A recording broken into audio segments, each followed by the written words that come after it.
અમદાવાદમાં સિવિલમાં લીકર પરમિટના પૈસાનું કૌભાંડ। કેશિયર સહિતના કર્મચારીઓએ કૌભાંડ આચર્યું। પૈસા બારોબાર સગેવગે કર્યા હોવાનો આરોપ છે। 9 લીકર પરમિટના પૈસા પચાવી પાડ્યાનો આરોપ લાગ્યો। 1,80,000 જેટલી રકમ પચાવી પાડી। પોલીસે કુલ 3 શખ્સો સામે હાલ ફરિયાદ નોંધી છે।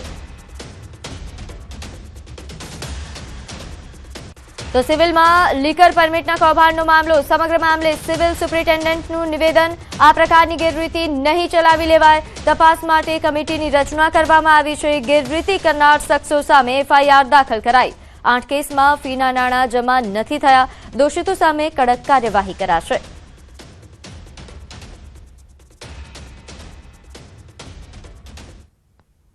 તપાસ કરવામાં આવી કે આ જે રિસિપ્ટ છે એના પૈસા આમાં જમા થયા છે કે નથી થયા।